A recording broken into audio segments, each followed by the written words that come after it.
c'est le montage maintenant qu'on opère depuis cette année sur les cours de mes entraîneurs. Ceci étant, c'est quand même bien effectivement d'être présent pour pouvoir échanger avec l'orateur. Alors,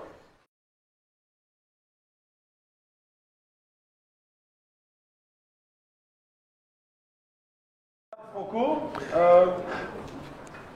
tout d'abord, quand même, sa qualité première, c'était un sportif de relativement bon niveau quand même, un nageur, qui étant, après ses études ici, a largement poursuivi ses travaux, notamment par un doctorat en physiologie de l'effort, mais surtout maintenant ses fonctions premières, parce qu'entre autres fonctions, il est donc responsable du laboratoire de la physiologie de l'effort ici à l'ITS.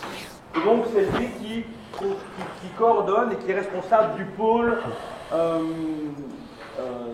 d'analyse et d'évaluation des facteurs métaboliques de la performance. Donc rappelez-vous au CAPS, 5 pôles, et donc il est responsable du pôle ici à Louvain-la-Neuve. Vous le voyez plus souvent son collaborateur Nicolas Benoît, mais le patron effectivement c'est lui, et donc il tient comme chaque année d'ailleurs, comme ça passionné de sport encore, à malgré tout aussi s'impliquer dans la dispense des cours. Et donc il nous fait l'honneur au moins d'animer un cours par année et souvent le cours du niveau entraîneur. Voilà. Je ne fais pas beaucoup plus long parce qu'il y a plein de choses à vous dire et je lui laisse donc la parole. Voilà, merci beaucoup William qui a l'art de me demander de donner cours les jours où il neige.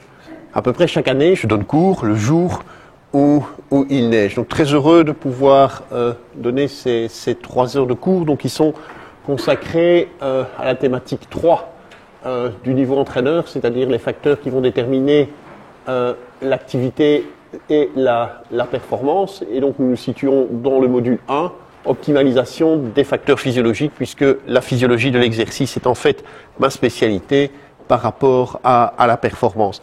Alors on m'avait dit, il y a 150 inscrits, je m'étais dit, l'auditoire va être trop petit, bon je vois qu'on est quand même pas trop nombreux, il y a quand même une contingence, c'est confine, donc je peux pas trop bouger, mais j'aime quand même bien savoir plus ou moins à qui j'ai affaire, parce que je peux effectivement adapter mon discours par rapport aux personnes qui sont dans la salle. Alors je crois savoir qu'il y en a pas mal d'entre vous qui vous intéressez au football, mais sans doute pas exclusivement. Alors ce que je propose, c'est qu'on fasse rapidement un tour. Il faut peut-être pas donner tout votre CV, mais ce qui m'intéresserait, c'est de savoir, vous êtes entraîneur dans quelle discipline, parce qu'évidemment, si je n'ai que des gens qui s'intéressent au foot, je peux orienter mon discours vers le foot. Par contre, si je n'ai que des gens qui s'intéressent, au handball, ils sont tous en France pour le championnat du monde, mais enfin, à une autre discipline, je peux un tout petit peu réorienter, par exemple, mes exemples. On commence par vous, monsieur. Foot, basket, rugby, on est sport co, foot. Randonnée, d'accord. Rando. Football, football.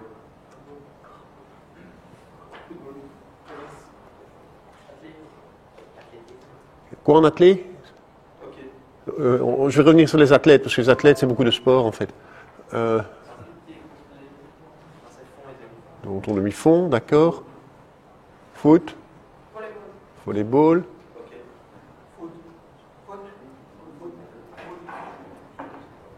Monsieur, foot.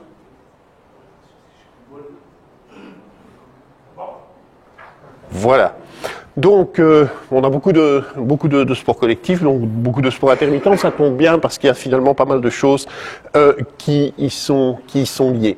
Alors, peut-être une toute petite introduction, un tout petit préambule qu'on me demande de faire pour resituer ça par rapport aux autres cours que vous avez, pour vous dire bonjour monsieur.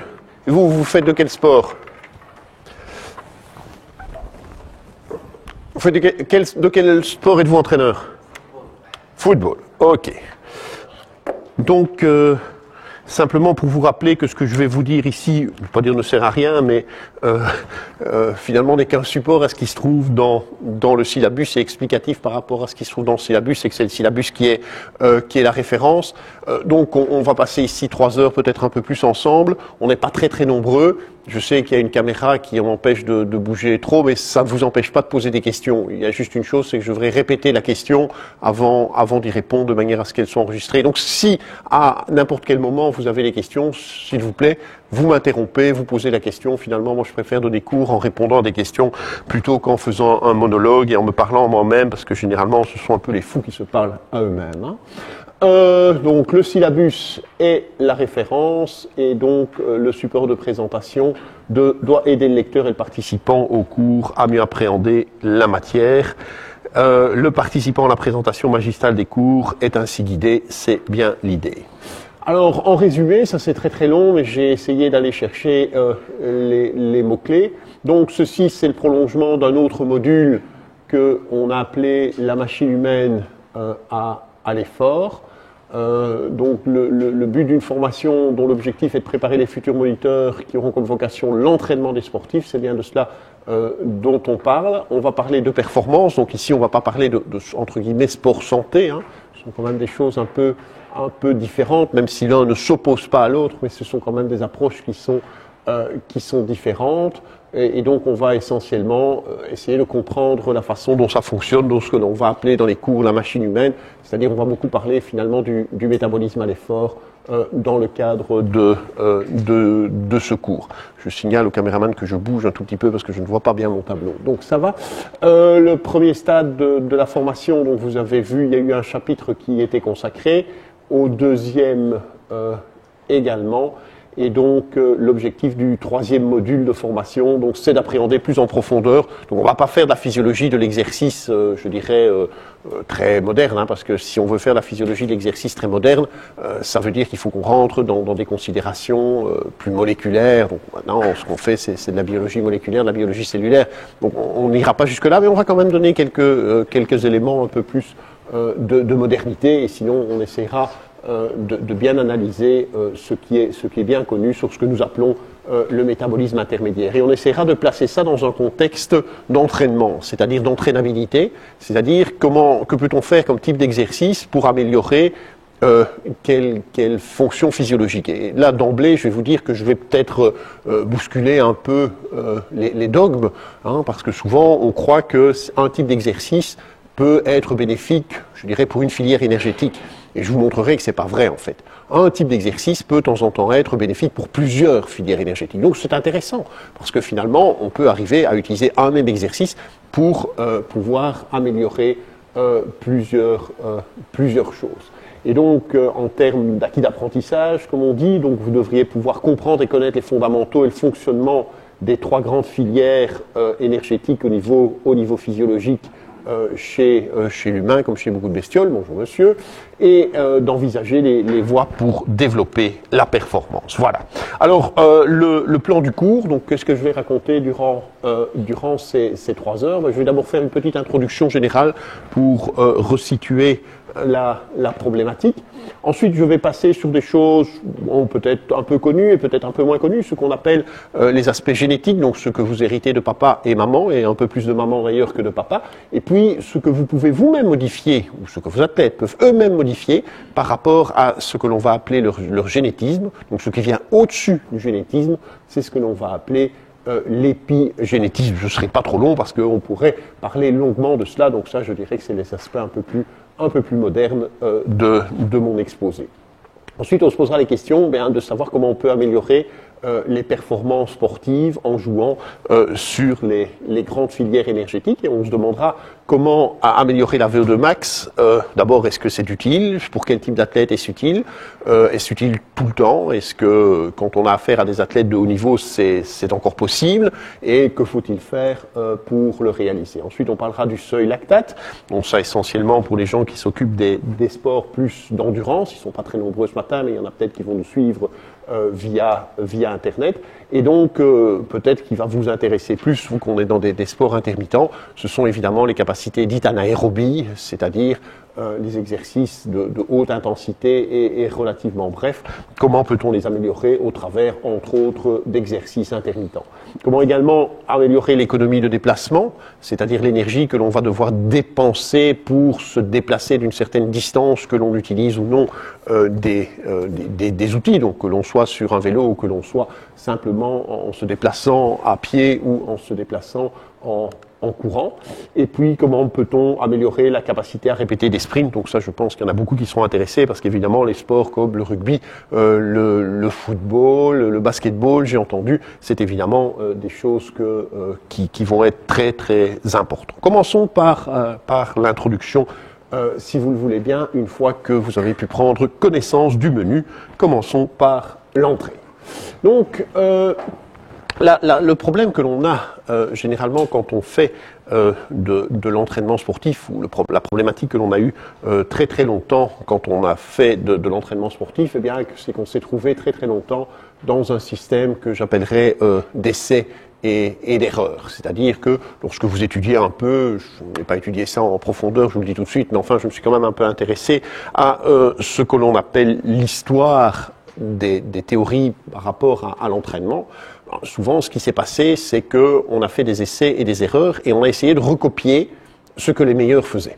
On a essayé de recopier ce que les meilleurs faisaient en disant, bah voilà, si un tel entraîneur a fait tel programme avec tel athlète et cet athlète est arrivé à un très haut niveau de performance, c'est donc que le programme était bon. Oui, peut-être. Ou que l'athlète était exceptionnel. Et que si vous répétez exactement le même programme avec un athlète qui est moins exceptionnel, eh bien vous n'arriverez pas nécessairement au même résultat. Et c'est souvent ce qui s'est passé, c'est que si vous avez un athlète exceptionnel, bah, évidemment, je veux dire, vous ne devez peut-être pas être aussi fin dans vos qualités d'entraîneur que si vous avez un athlète qui a intrinsèquement de moins bonne qualité et que vous essayez de l'amener néanmoins à un très très haut niveau. Et donc dans l'histoire, ce sont des choses que l'on a vues beaucoup. Hein.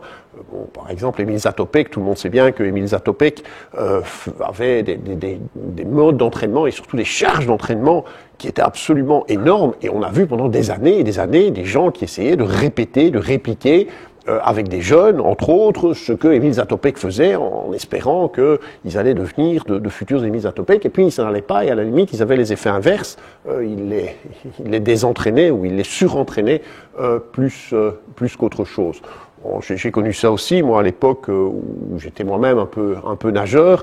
C'était l'époque où il y avait un certain Mark Spitz là, qui avait fait cette médaille d'or aux Jeux Olympiques à Munich, et puis il y avait son entraîneur, Doc Consilman, qui avait écrit 2 bouquins, et à la fin des bouquins, il avait fait ce que je recommande et ce que j'évite toujours de faire, c'est-à-dire il avait mis les programmes d'entraînement qu'il avait fait faire à Mark Spitz en vue de la préparation des Jeux de 72. Et donc tous les entraîneurs avaient repris les entraînements, et donc tous les petits tiots qui avaient 12-13 ans, eh bien, ils faisaient les entraînements de Mark Spitz, et les entraîneurs s'étonnaient que ça ne marchait pas nécessairement aussi bien qu'avec Mark Spitz, ce qui peut paraître quand même raisonnable. Il y a une autre approche, eh bien, c'est d'essayer d'étudier la façon dont ça fonctionne.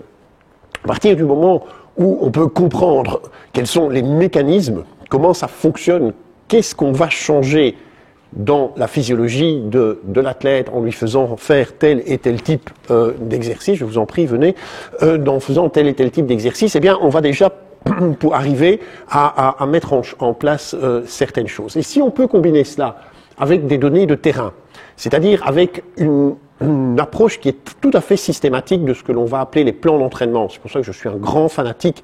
Bon, maintenant, on n'a plus un carnet d'entraînement sous forme papier. À l'époque, on avait un carnet d'entraînement sous forme papier. Mais de la quantification des charges d'entraînement, que ce soit en termes de volume ou en termes d'intensité. Et si on peut combiner ces deux choses, eh bien, pour l'instant, je dirais qu'à nos connaissances, c'est la meilleure approche possible. C'est-à-dire, on sait ce que tel type d'exercice, et ce que je vais essayer de vous expliquer aujourd'hui. Donc moi, ce que je vais faire aujourd'hui, c'est ça. D'accord ? Mais n'oubliez pas qu'il y a ça aussi. Et moi, je ne suis pas vraiment un homme de terrain, je suis plutôt un homme de labo. Mais je suis tout à fait conscient que les aspects terrain, donc le monitoring de l'intensité et du volume d'entraînement sont absolument essentiels pour pouvoir arriver à un bon niveau de performance. Et donc, c'est véritablement un dialogue entre les deux qu'il faut réaliser. Mais de grâce, ne recopiez pas ce que les stars dans votre dans votre discipline font avec des jeunes, par exemple, c'est généralement la meilleure solution pour les surentraîner et pour les dégoûter complètement de l'activité physique. Commençons par le premier chapitre, donc, qui est relatif à l'adaptation à l'entraînement. En fait, un processus d'entraînement, quand on l'étudie d'un point de vue biologique, c'est finalement quelque chose d'assez simple.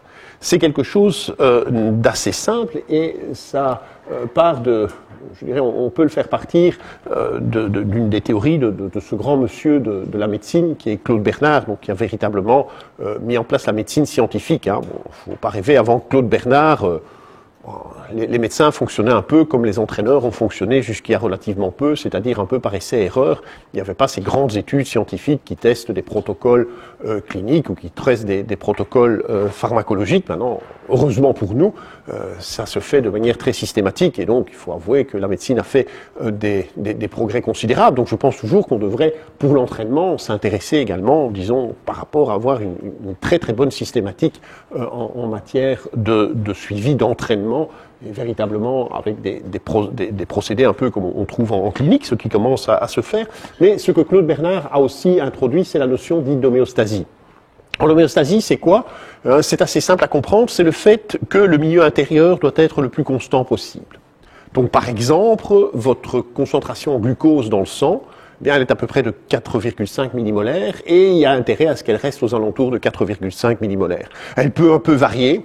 Elle peut un tout petit peu augmenter, c'est ce qu'elle a fait sans doute ce matin après que vous ayez pris votre petit déjeuner et que vous ayez sans doute mangé éventuellement un peu de pain, en tout cas des aliments qui contiennent des hydrates de carbone que vous avez digérés dans votre système digestif et puis que vous avez absorbé au niveau intestinal. Et donc ça a fait un tout petit peu augmenter votre glycémie, mais cette glycémie, très très rapidement, elle s'est régulée sous l'effet de l'insuline. Et il n'est pas question que la glycémie augmente trop, parce que bon, sinon vous tombez dans un système qui est physiopathologique, hein, vous devenez diabétique. Et à l'inverse, si vous consommez ce glucose, par exemple, lorsque vous faites une activité physique, et une activité physique intense et surtout de longue durée, eh bien, il n'est pas question non plus que cette glycémie descende trop bas, parce que si elle descend vraiment trop bas, eh bien, vous allez faire une hypoglycémie. Et une hypoglycémie, c'est pas j'ai un peu faim parce que le type il a parlé un peu trop longtemps. Non, une hypoglycémie, le patient, parce que c'est d'un patient dont on parle à ce moment-là, ben, il est par terre, il est inconscient, et il faut qu'on s'en occupe rapidement parce que sinon il va mourir. Hein. Donc c'est bien de cela dont on parle quand on parle d'une hypoglycémie. Donc typiquement la concentration en glucose doit rester constante. Votre température doit rester raisonnablement constante, elle est 37 degrés. Elle peut un peu augmenter, elle va d'ailleurs augmenter lorsqu'on fait de l'activité physique. C'est pour ça que l'on va produire une certaine quantité de sueur pour pouvoir dissiper cette chaleur vers le monde extérieur.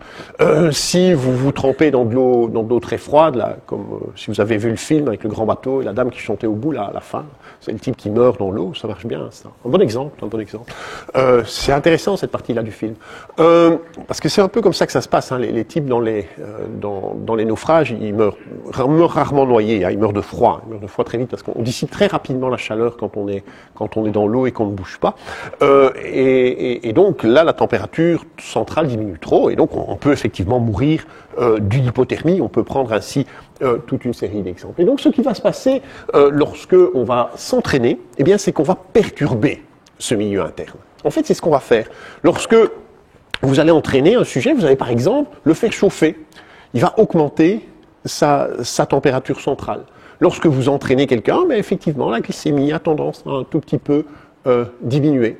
Lorsque vous entraînez quelqu'un, la fréquence cardiaque va augmenter, la consommation d'oxygène va augmenter. Bref, tout ce qui fait que le corps est généralement dans un état très stable, et quand il n'est pas stable, il est plutôt pathologique, eh bien, vous allez induire une modification. Donc, s'entraîner, c'est un stress physiologique, très clairement.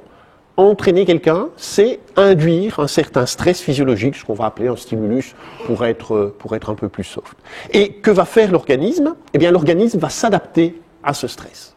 Il va s'adapter à ce stress de telle manière à ce que si le même stimulus est répété, eh bien, la perturbation sera moins importante. C'est vraiment ça. Une fois qu'on a compris ça, finalement, le reste est assez simple. Donc, ce que vous allez faire quand vous entraînez quelqu'un, c'est que vous allez perturber cette stabilité générale de l'organisme, et l'organisme fait tout pour rester stable, vous allez la perturber par l'entraînement, et ça va induire des modifications qui vont faire en sorte que, si vous répétez exactement le même stress, le même stimulus, eh bien, l'organisme va être moins perturbé. Pour me faire comprendre, je vais utiliser quelques exemples. Vous avez ici la fréquence cardiaque en fonction de l'intensité de l'exercice. Donc c'est assez simple, la relation est linéaire. Plus l'intensité de l'exercice est élevée, plus la consommation d'oxygène, plus la fréquence cardiaque, va être élevée selon cette relation linéaire que vous voyez ici sur la courbe A en bleu. Si vous entraînez quelqu'un pendant quelques semaines en endurance, eh bien, vous répétez le même type d'épreuve, eh bien, vous allez voir qu'on arrive à la courbe B, ou en tout cas que la courbe A va se déplacer vers la droite du graphique. Cela veut dire quoi? Ça veut dire que pour une même intensité d'exercice, eh bien, la fréquence cardiaque va être plus faible. Ça veut dire que vous allez moins perturber cette stabilité de l'organisme. C'est véritablement le type d'adaptation. Un autre exemple, c'est l'exemple ici de la concentration d'adrénaline. L'adrénaline, c'est quoi? C'est une hormone qui est produite par une glande qui se trouve au-dessus de votre rein et donc à laquelle on donne le doux nom de glande surrénale. Et dans la glande surrénale, il y a deux parties. Il y a une partie périphérique que l'on appelle la partie corticale qui va produire un autre type d'hormone que l'on appelle les corticoïdes. Et il y a la partie centrale que l'on appelle la partie médulaire, la médula surrénale comme on dit, eh bien, qui va produire cette adrénaline. Quand vous faites un exercice physique intense, particulièrement s'il est intense, eh bien, vous allez voir que cette concentration d'adrénaline va avoir tendance à augmenter.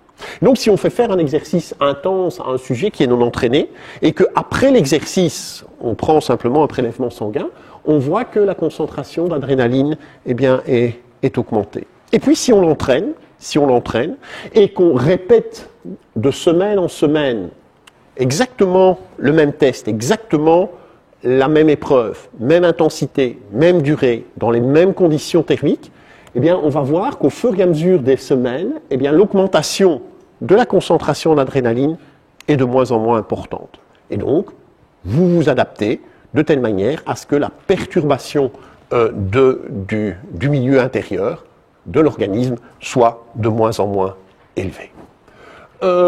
Dernier exemple, l'insuline dont j'ai parlé tout à l'heure.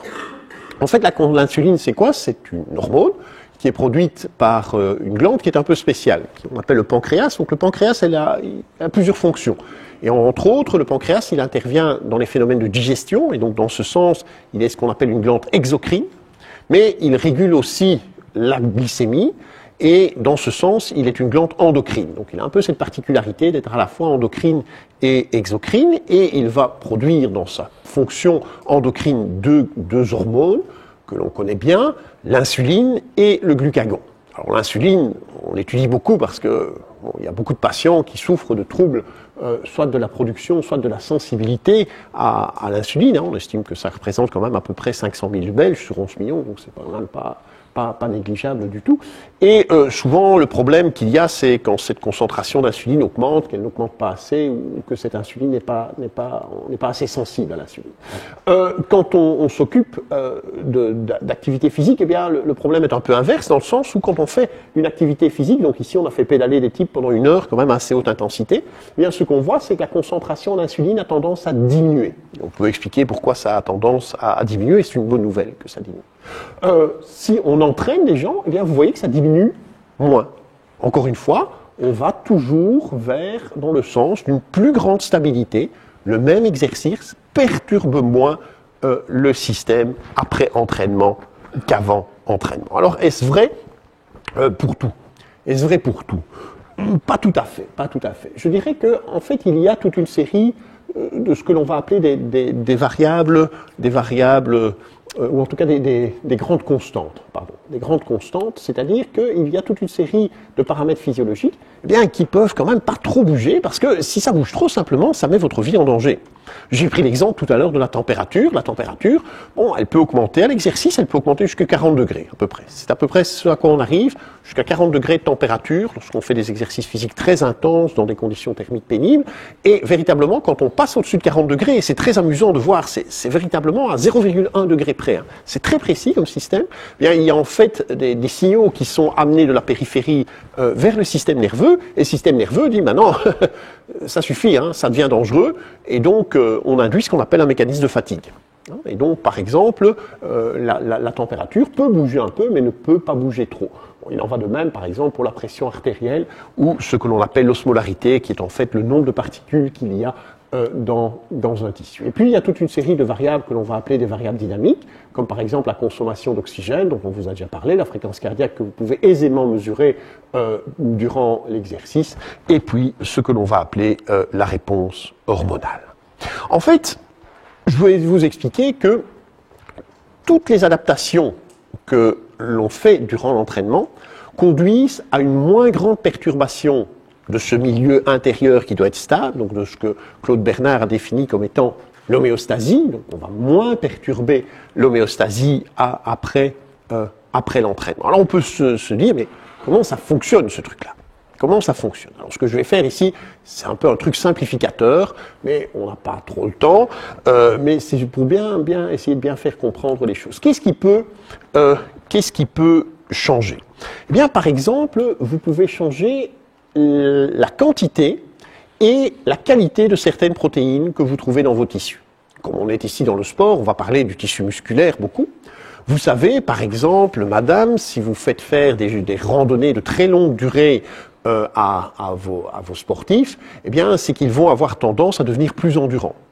Et en devenant plus endurants, eh bien, ils vont exprimer, par exemple, des fibres musculaires que l'on va appeler des fibres musculaires de type 1, qui sont des fibres musculaires endurantes, qui ne sont pas des fibres musculaires nécessairement très puissantes, qui ne vont pas avoir une vitesse de raccourcissement très élevée, mais si c'est pour faire, par exemple, la randonnée de longue durée, bah, c'est pas le but. Hein, c'est pas la même chose que si on entraîne des coureurs de 110 et là, il faut plutôt que ce soit des fibres qui se contractent rapidement et qui développent beaucoup de puissance. Donc, on va pouvoir modifier, par exemple, la qualité de certaines protéines dans le muscle qui confèrent à ce muscle des qualités plus d'endurance ou des qualités plutôt de vitesse. Et ce que l'on va pouvoir faire également, c'est modifier les substrats énergétiques. Quels sont les substrats énergétiques que l'on va utiliser?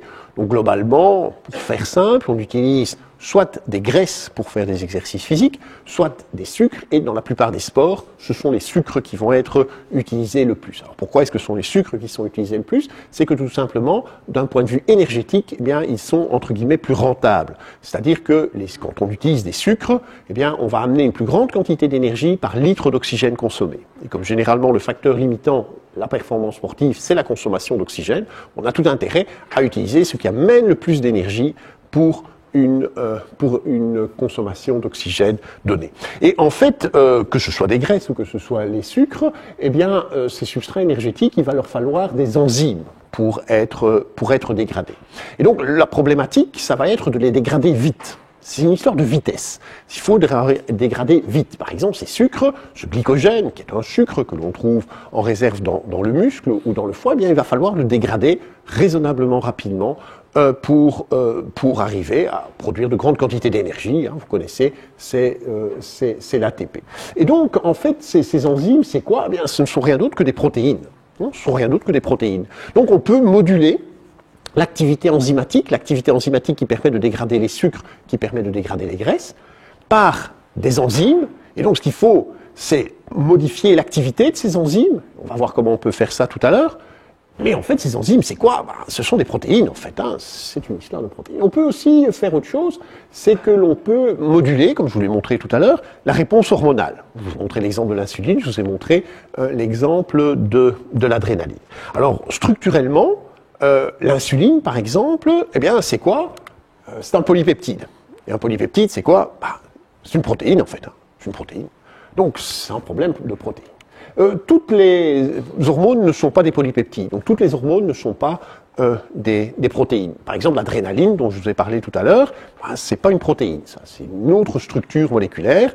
Les fameux stéroïdes, par exemple, dont on parle beaucoup chez les sportifs à tort, c'est pas non plus ça, c'est des graisses, donc c'est pas des protéines. Mais comment les produit-on? Eh bien, on les produit grâce à des enzymes. En fait, on va les produire, ces autres hormones, grâce à des réactions enzymatiques. Et ces enzymes, c'est quoi? Eh bien, les enzymes, ce sont des protéines. Donc, si vous vous intéressez à savoir, oui, mais toutes ces adaptations, elles viennent d'où? Eh bien, si vous dites qu'est-ce qu'il y a derrière, qu'est-ce qu'il y a derrière, qu'est-ce qu'il y a derrière, qu'est-ce qu'il y a derrière, vous allez toujours arriver à la régulation des protéines, à la régulation des protéines. Alors, d'où viennent ces protéines? Eh bien, ces protéines, elles viennent en fait, elles sont synthétisées à partir d'un plan qui va se trouver au niveau des noyaux de nos cellules. Et ce plan, il est contenu dans cette fameuse longue, très très longue molécule que l'on appelle l'ADN ou acide désoxyribonucléique. Donc c'est une très très longue molécule qui se trouve à l'intérieur des cellules de notre corps, à l'intérieur des noyaux essentiellement. Donc c'est ce qu'on va appeler le patrimoine génétique que vous recevez au moment de votre conception, pas à votre naissance, 9 mois avant, lorsque monsieur, madame, votre mère ont fait ce qu'il fallait pour que vous soyez conçu, eh bien, enfin pas tout à fait à ce moment-là, mais quelques heures après, voire quelques jours après, donc au moment de la fusion du spermatozoïde avec l'ovule, vous allez mettre en partage l'ADN venant de votre père et l'ADN venant de votre mère, et c'est ça qui va constituer ce que l'on va appeler votre génotype, et donc vous n'en êtes absolument pas responsable, et c'est ça qui va finalement conditionner en partie l'expression des protéines, comme on va le voir tout de suite. Donc ce qui amène souvent à dire en boutade, si vous voulez être un sportif de haut niveau, la première chose que vous devez faire, c'est bien choisir votre père et bien choisir votre mère, parce qu'ils vont vous amener le bon ADN qui va faire que vous êtes de temps en temps meilleur répondeur à l'entraînement, et donc plus doué en fait que certains autres. Alors est-ce que c'est à part égale? Pas tout à fait. Maman amène un tout petit peu plus, parce qu'en fait cet ADN, on va le retrouver également à un autre endroit que dans le noyau. On le retrouve dans cette organelle qui est en fait l'espèce de centrale énergétique de la cellule que l'on appelle la mitochondrie. Et donc dans la mitochondrie, vous retrouvez également une petite quantité d'ADN, mais qui pour les sportifs est vraiment très très importante, parce qu'en fait elle va largement contribuer à des protéines qui servent à la respiration cellulaire. Et donc la respiration cellulaire pour les sportifs, c'est quelque chose de très très important. Et l'ADN que l'on trouve dans la mitochondrie, eh bien, il vient exclusivement de la mère. Donc l'ADN nucléaire dans le noyau vient à 50% du père et de la mère, c'est l'ADN qui est le plus abondant, on parle de 22 500 gènes à peu près. L'ADN mitochondrial, c'est beaucoup moins, c'est quelques dizaines de gènes, c'est beaucoup moins, mais c'est très important pour la respiration cellulaire, et celui-là, il vient uniquement de la maman. Alors cet ADN, eh bien, comme on le verra tout à l'heure, on rentrera un peu dans le détail, en fait c'est un espèce de plan, un espèce de plan que l'on va recopier et puis qui va servir à faire les protéines. C'est lui qui donne le plan des protéines, et donc on va pouvoir à partir de cet ADN faire la synthèse protéique pour contribuer à faire ce que l'on appelle des protéines. Et ça, c'est ce que l'on va appeler le phénotype.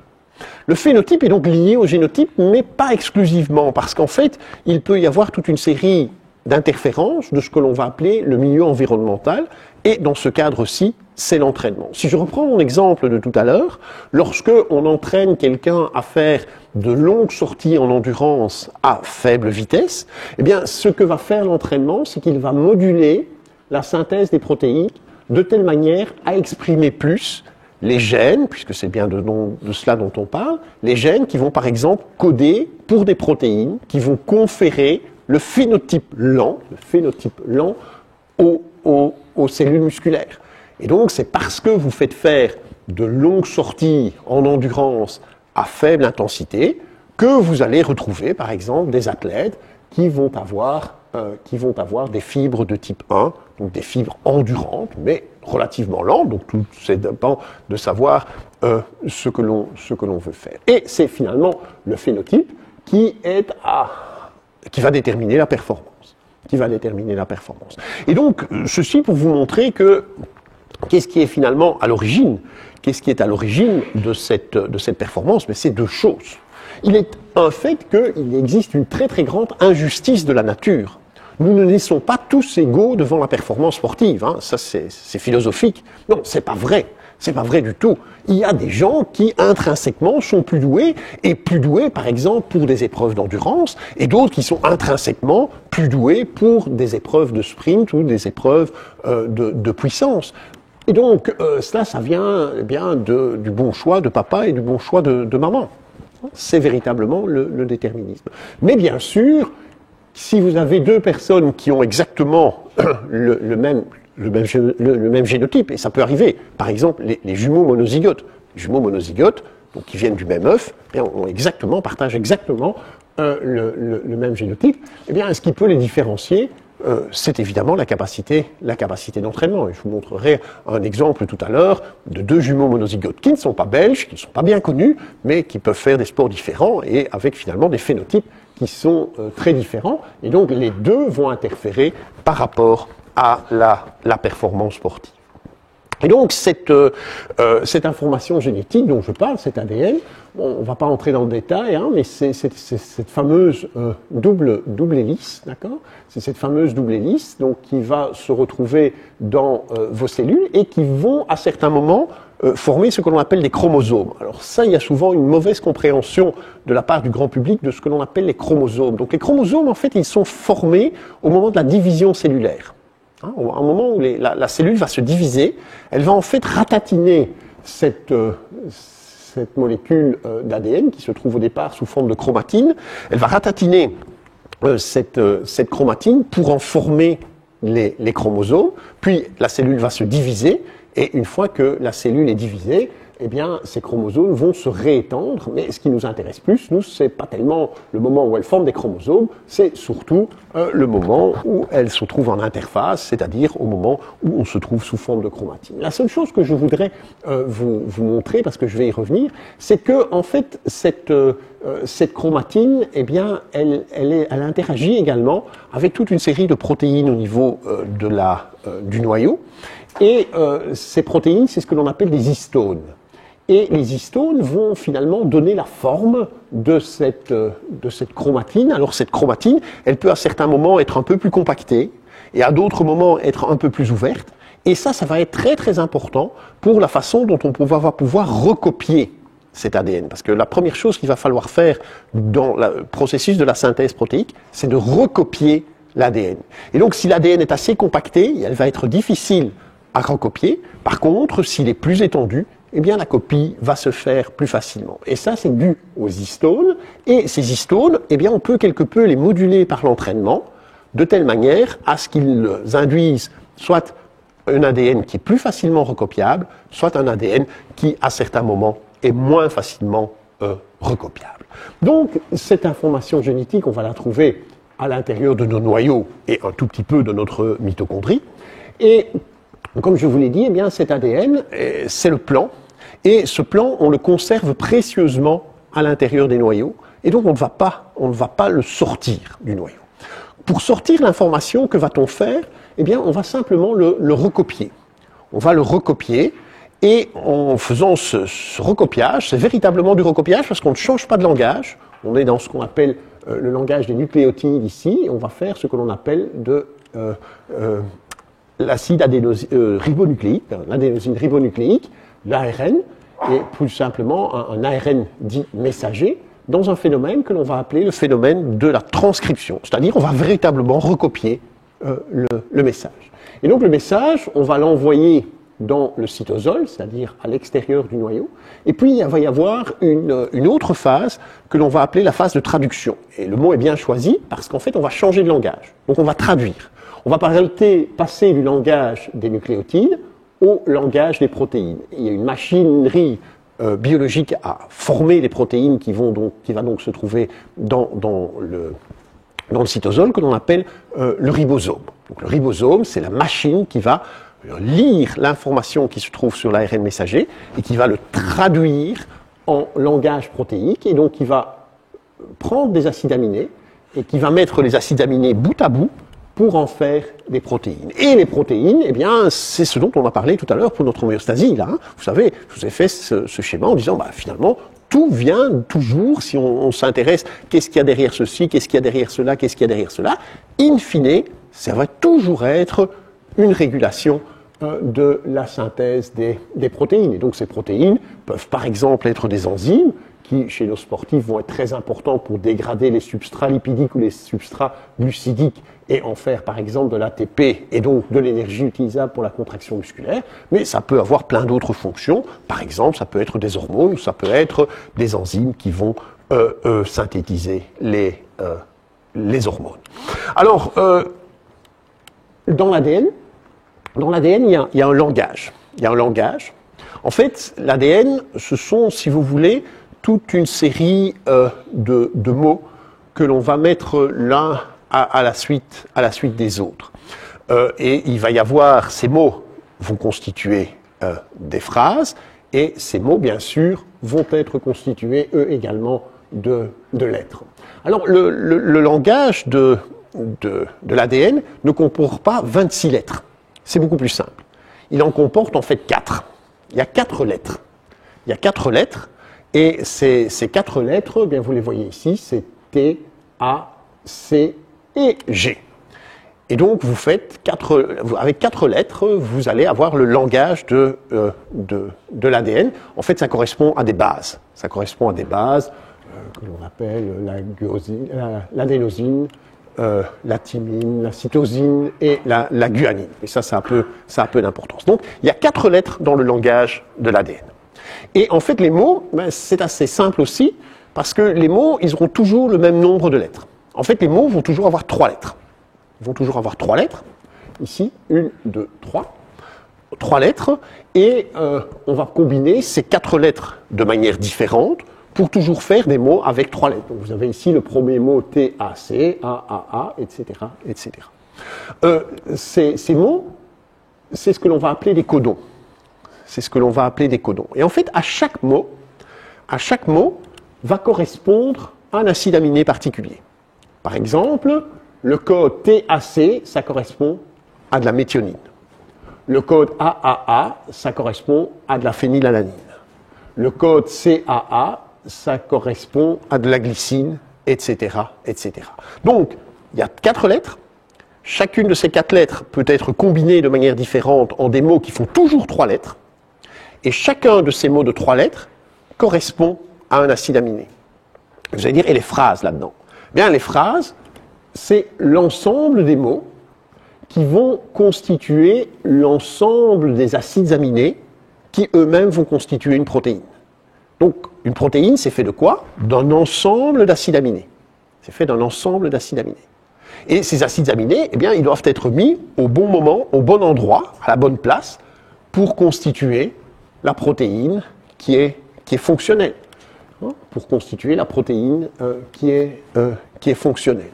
Et donc, vous avez ici les mots qui vont coder pour les acides aminés, et l'ensemble de ces mots vont faire ce qu'on va appeler la phrase.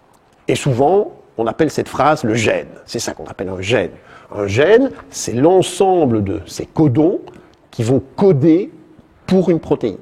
Chacun des codons étant constitué de 3 bases, de 3 lettres, si vous voulez, et en fait sur une base de 4 lettres que l'on peut combiner de différentes manières. Donc voilà comment on va coder génétiquement nos protéines.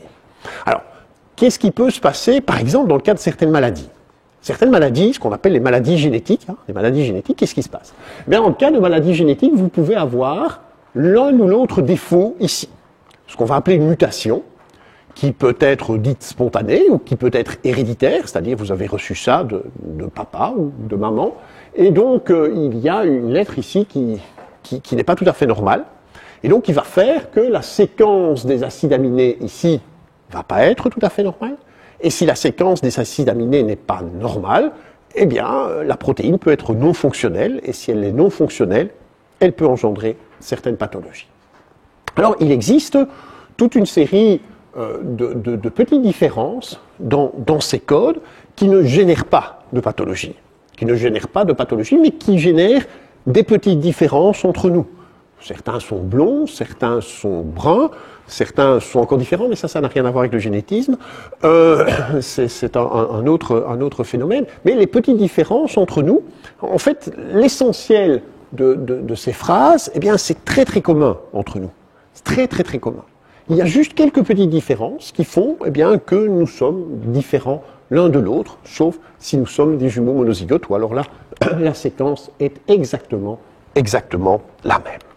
Donc, nous venons voir ce qui se trouvait ici au niveau des gènes. Nous venons de voir comment était constitué un gène. Donc le gène, c'est l'ensemble de mots de 3 lettres qui est constitué de cet ensemble de lettres. Donc il y a 4 lettres qui vont constituer les gènes. Et donc la question maintenant, c'est comment va-t-on pouvoir réguler l'expression de ces gènes? Comment va-t-on pouvoir faire en sorte de faire ce premier phénomène, qui est le phénomène de la transcription, c'est-à-dire comment va-t-on pouvoir recopier le gène? Eh bien, on peut recopier le gène grâce à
attention, si vous exprimez des fils de type 1, vous allez perdre en puissance, vous allez donc perdre en explosivité. Donc il ne faut pas toujours faire ça. Mais pour certains sports, c'est intéressant. Si vous faites un triathlon complet à Hawaï, là, il y a quand même intérêt à avoir un certain nombre de fibres et être très, très endurant.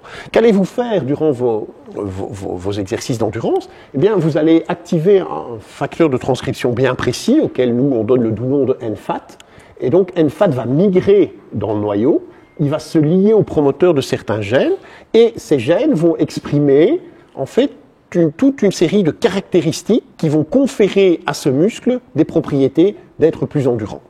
Et donc, ce que vous faites quand vous entraînez des gens, eh bien, c'est que vous allez induire des modifications qui vont réguler ces facteurs de transcription, et ces facteurs de transcription vont donc réguler certains gènes qui vont donner ces caractéristiques. Donc, comprenons-nous bien, les gènes, ça vient de papa-maman. D'accord? Vous les avez.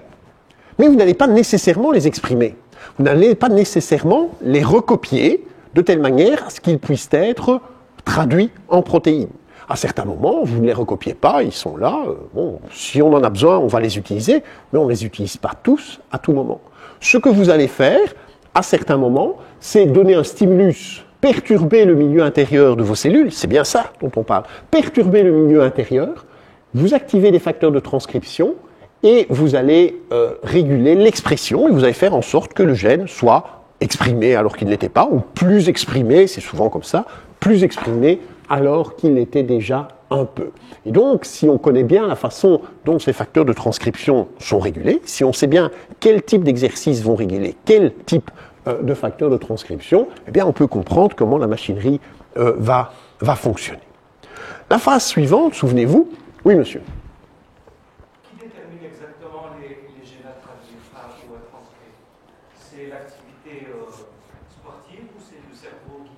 Ah, c'est l'activité. Donc, qui va déterminer quels sont les gènes à traduire?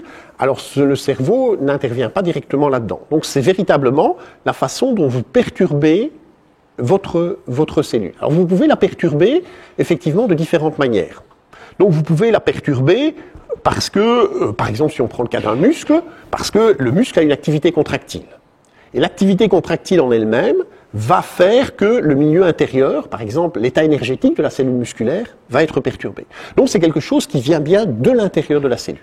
Mais, vous pouvez aussi avoir toute une série de facteurs que l'on va appeler des facteurs circulants. Par exemple des hormones.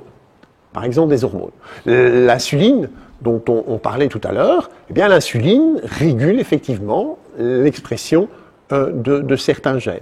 Et d'autres facteurs circulants, d'autres hormones ou d'autres facteurs circulants, par exemple, qui interviennent dans le système immunitaire, ce qu'on va appeler des cytokines, eh bien, vont également réguler l'expression de certains gènes. Donc, les gènes vont être régulés soit par une perturbation du milieu intérieur de la cellule, d'accord, soit par des facteurs qui viennent de l'extérieur de la cellule, qui sont généralement amenés par le sang et le liquide extracellulaire. Alors, votre question m'embarrasse un peu, et donc en répondant, je suis en train d'y réfléchir. Ce n'est pas véritablement le cerveau qui va réguler. Néanmoins, le système nerveux peut également induire certaines modifications. Je m'explique. Je reprends l'exemple de ces entraînements d'endurance de très longue durée. Qu'allez-vous faire quand vous faites des entraînements d'endurance de très longue durée et de faible intensité? Eh bien, c'est que vous allez faire en sorte que vos muscles vont se contracter, pas à une très grande intensité, mais très fréquemment et très longtemps. Donc vous allez avoir une contraction, une autre contraction, une autre contraction, et tout ça, et ça va durer des heures et des heures. Typiquement, vous avez ces cyclistes qui vont faire des sorties de 6 heures à vélo. C'est typiquement ce qui va se passer, ce qui n'a rien à voir avec un sprint. Un sprint, c'est quelques contractions très très intenses, et puis c'est terminé. Donc ici, on a affaire à des contractions qui ne sont pas très très intenses et qui sont très très répétées. Qu'est-ce qui induit ces contractions? C'est le système nerveux. C'est le système nerveux. Et donc, dans ce sens-là, effectivement, le système nerveux va intervenir indirectement sur l'induction sur la régulation de ces facteurs de transcription. Oui, je vous en prie. Est-ce que ça, c'est toujours le même? Non. Oui. Oui, donc en fait, pas à chaque fois. C'est un peu plus compliqué que ça. Mais je ne voulais pas entrer dans ce détail, mais si vous posez la question, je vais le faire. Non, mais c'est bien, c'est une bonne question. En fait, il existe une panoplie de facteurs de transcription. Il y en a toute une série. Et donc, on va en réguler certains et pas d'autres. De temps en temps, ils sont même régulés de manière inverse. Quand on en active un, on inhibe l'autre. Ça peut être ça. Et chaque facteur de transcription ne va pas réguler un gène. Il va réguler une famille de gènes. Et donc, c'est souvent ce que nous, on appelle un programme. Donc, on va dire, voilà, NFAT, dont j'ai pris l'exemple tout à l'heure, eh bien, régule le programme lent dans le muscle. Et donc, va conférer ce phénotype lent au muscle. Et d'autres vont, par exemple, on en a un autre qu'on appelle NF-kappa-B, eh bien, lui, c'est quand il y a des phénomènes inflammatoires. Donc, le programme inflammatoire, il est régulé par NF-kappa-B, etc., etc. Mais donc, il y a plusieurs facteurs de transcription. Je ne sais pas combien il y en a une série, je n'ai jamais compté, je crois qu'on ne les connaît sans doute pas tous encore à l'heure actuelle, et chacun de ces facteurs de transcription vont réguler pas un gène, mais une famille de gènes. Il y a d'autres questions? Monsieur? Transcription réversible, je suppose. Est-ce que quel délai Ah, ça c'est une très bonne question. Oui. Jusqu'à quel délai on peut aller pour avoir une transcription qui soit stabilisée? Ok. Alors, la première, c'est qu'évidemment, une fois que le stimulus disparaît, effectivement, le phénomène va être inverse, c'est-à-dire que ce facteur de transcription va être inactivé et va venir se retrouver à l'état basal. Alors,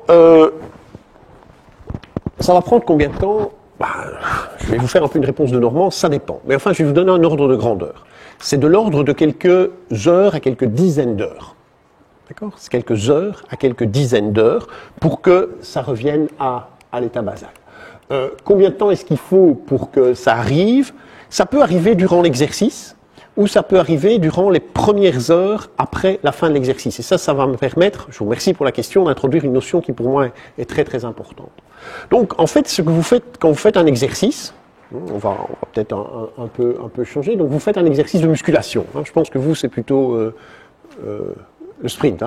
Voilà. Vous faites un exercice de musculation avec vos athlètes, mais vous allez effectivement réguler une série de facteurs de transcription. Et ces facteurs de transcription, eh bien, on va les voir apparaître, ils vont rentrer dans la cellule. Ça, c'est quelque chose qui se passe pendant l'exercice. Donc c'est véritablement dû à votre exercice. C'est parce que vous avez fait cet exercice-là que vous allez induire cela. Il y en a une série qui peuvent également rentrer dans la cellule dans les heures qui suivent. Typiquement, vous faites de la musculation avec vos athlètes, et si par exemple, c'est un athlète débutant ou c'est un athlète qui ne s'est pas entraîné depuis un certain temps pour de multiples raisons, la première fois que vous allez retourner à la salle de musculation, ça va faire un peu mal, d'accord, dans les heures qui suivent et dans les jours qui suivent. Que se passe-t-il quand ça fait un peu mal? C'est pas l'acide lactique, hein, ça c'est la vaste couillonnade, l'acide lactique n'a rien à voir là-dedans. En fait, ce qui se passe, c'est que vous dégradez la cellule musculaire. Encore une fois, vous perturbez l'équilibre, vous perturbez le bon équilibre du corps. Et ce que va faire la cellule musculaire, c'est qu'elle va se reconstruire. Elle va se reconstruire en activant toute une série de facteurs de transcription, que l'on appelle par exemple les facteurs myogéniques, donc myogéniques qui vont faire le muscle. Par exemple, là-dedans, on va trouver la myogénine, myodé, etc. On en a toute une série. Et donc, en fait, eux, on va les voir migrer dans le noyau dans les heures qui suivent. Donc dans les heures qui suivent, voire même dans les jours qui suivent, et ça va être tout le phénomène de la reconstruction. Mais c'est bien initialement l'exercice que vous avez fait. Et donc l'ARN, on va le voir augmenter généralement dans les premières heures qui suivent l'exercice. Donc la plupart des ARN que l'on va former, eh bien on va voir ces ARN augmenter 2 heures, 3 heures après la fin de l'exercice. Et donc ça, c'est une notion importante, c'est que l'exercice, c'est le stress.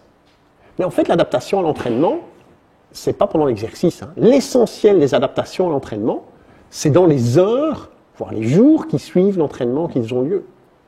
Et donc, c'est un grand plaidoyer pour soigner les phénomènes de récupération. Parce qu'en fait, si vous entraînez un athlète, ce que vous faites quand vous entraînez un athlète, c'est que vous perturbez le système. Et donc, vous induisez les modifications. Et les modifications, certaines vont avoir lieu pendant l'exercice déjà, mais l'essentiel de ces modifications vont avoir lieu dans les heures, voire les jours qui suivent l'exercice. Et donc, en fait, c'est à ce moment-là que les athlètes s'adaptent. En fait, c'est à ce moment-là qu'ils s'entraînent. C'est à ce moment-là que vous allez avoir les adaptations.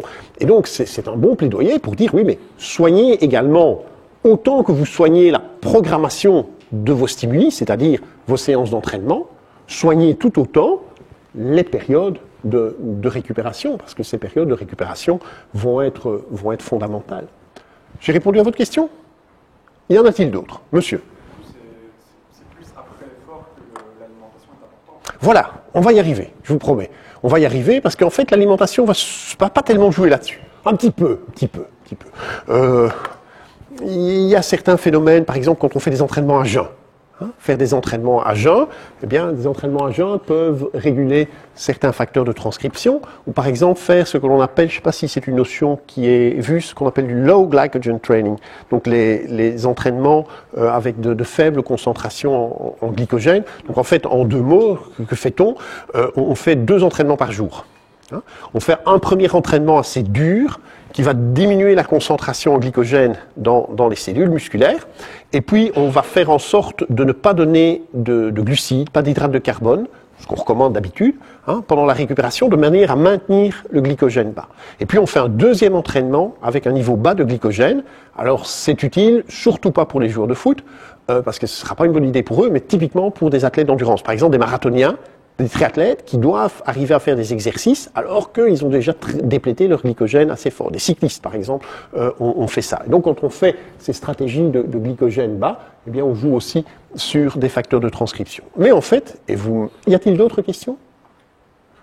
Parce que vous me donniez la perche parfaite pour la suite, mais je vais d'abord répondre à votre question. Vous pouvez juste revenir sur le point de l'acide lactique. Comment ça se fait? Il n'a rien à voir avec tout ce qui est douleur après l'entraînement? Alors, la douleur après l'entraînement, donc en fait l'acide lactique, donc c'est une toute petite molécule, c'est une molécule à 3 carbones, qui est en fait produit parce que vous dégradez des glucides. Donc, pourquoi produit-on de l'acide lactique à l'exercice? Parce qu'on dégrade du glucose ou du glycogène. C'est pour ça qu'on produit de l'acide lactique. Et cet acide lactique a une cinétique qui est assez rapide. C'est-à-dire qu'il va augmenter dans la cellule, et puis il va très très rapidement diminuer, et globalement, je dirais, en fait, ce qu'on appelle le temps de demi-vie. Temps de demi-vie, donc c'est le temps qu'il faut pour éliminer la moitié de l'acide lactique. C'est de l'ordre de 15 à 20 minutes.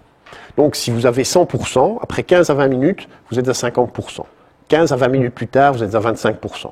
15 à 20 minutes plus tard, vous êtes à 12,5%, etc., etc. Et donc, vous allez arriver quasi à zéro, globalement, en 2 heures.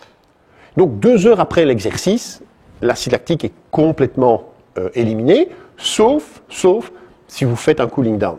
Si vous faites, par exemple, un exercice de faible intensité après l'exercice, eh bien, ça va aller plus vite.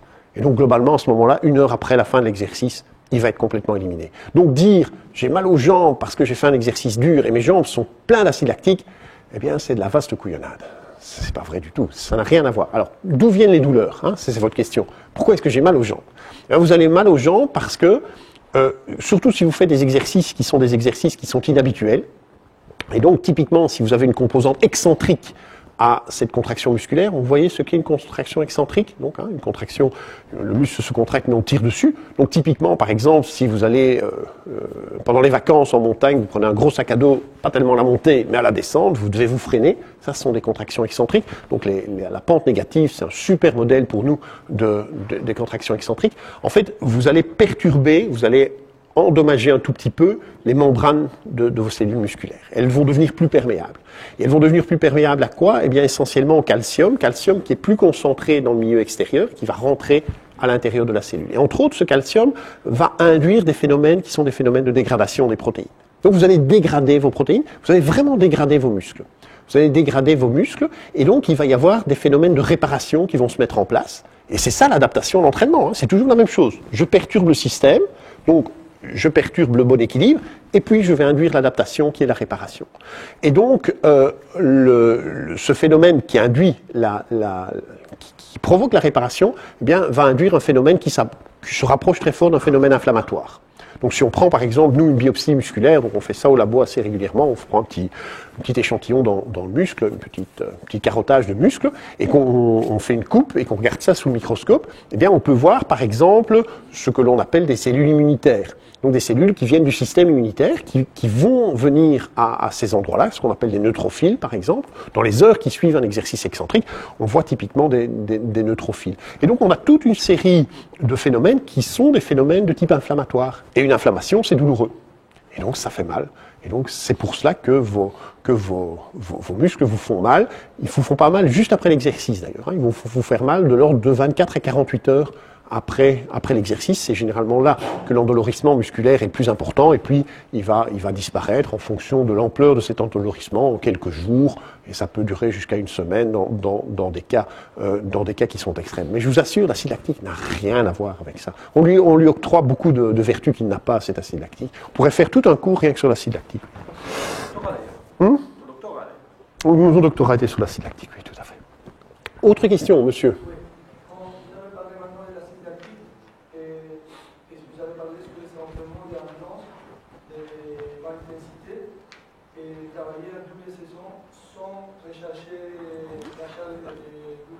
Oui.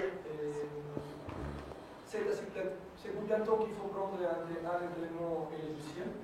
Oui. C'est acide lactique provoqué, ça joue un rôle oui. Sur les entraînements, ou c'est plus large la distance entre un entraînement et l'autre avant les... C'est une très bonne question. Donc, je vais essayer de répondre étape par étape. Donc, en fait, vous ne savez pas faire... Vous devez laisser un temps de récupération. Nous, on recommande souvent 4 heures de repos. Mais maintenant, bon, si vous faites 3h30 ou 4h30, ça n'a pas beaucoup d'importance. Mais généralement, on ne va pas donner trop de temps, parce que si, en fait, entre ces deux entraînements, on sait difficilement nourrir les athlètes. Donc on les nourrit avec quoi? On les nourrit avec des aliments qui contiennent peu d'hydrates de carbone. Donc on peut par exemple leur donner des produits laitiers, pas sucrés éventuellement. On peut leur donner certains potages, mais dans le potage, il ne faut pas avoir mis des pommes de terre, ni des lentilles, ni des féculents évidemment. Donc il faut vraiment faire attention. Donc ça veut dire que on peut leur donner un peu de jambon. Hein, on peut leur donner toute une série de choses, mais l'alimentation, on est quand même très limitée. Et donc, on va refaire ce deuxième entraînement. Et donc, la très bonne question de monsieur, c'est de dire, est-ce qu'on peut utiliser l'acide lactique comme source énergétique durant le deuxième entraînement?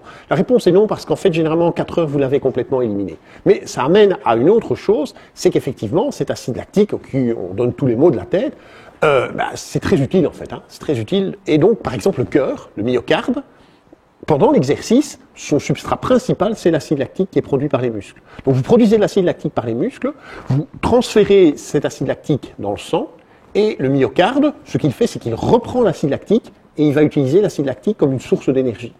Et ça, il va faire, et c'est sa principale source d'énergie. Donc le cœur, pendant l'exercice, sa principale source d'énergie, c'est l'acide lactique. Mais entre deux entraînements, la durée est trop longue. Alors j'en profite de votre question quand même pour vous dire que si vous faites ce genre de stratégie, après le deuxième entraînement, il faut donner de grandes quantités d'hydrates de carbone. Hein, donc vous donnez à peu près 1,5 g par kilo de poids corporel et par heure.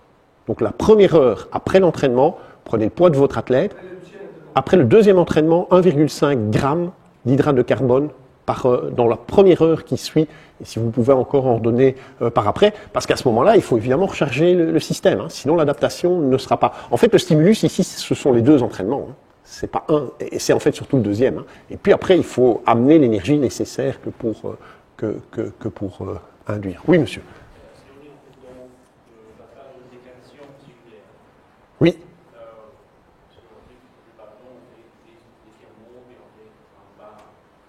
Oui. Oui, on pourrait faire tout un cours sur la récup. Oui. Bon, alors. Donc, en deux mots, la récup. Qu'est-ce qui est le plus important pour qu'un athlète récupère bien? C'est qu'il dorme bien. Donc, ça, c'est le truc sur lequel il ne faut avoir aucun...